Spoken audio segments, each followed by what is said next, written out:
Debería la prensa ser más competitiva, entrevistar a Trump. No sé si viste su entrevista en la que se levantó y ofendió a la periodista. Sí, la vi.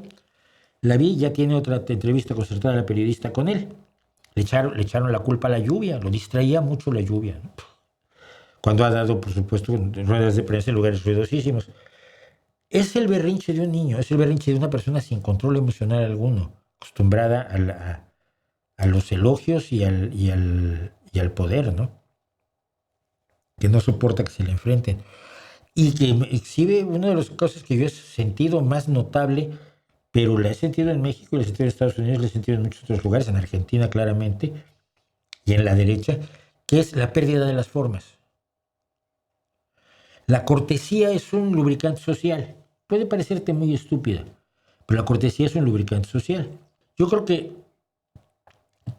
esa pérdida de las formas de Trump, decirle estúpida a una entrevistadora a la que tiene a menos de 1 metro de distancia, es de una vulgaridad, de una inmensa falta de respeto a la otra persona. No sé, me pareció tremendo. Y en el caso de la entrevista del presidente Trump, donde ofende a la periodista llamándola estúpida, ¿cómo habría obrado usted en caso hipotético en su lugar? Le habría dicho que no pensaba yo dignificar su agresión con una respuesta, que era una persona profundamente maleducada, y nada más. No puedes hacer otra cosa como periodista. Y estoy yendo al límite de lo que puede hacer un periodista, ¿eh?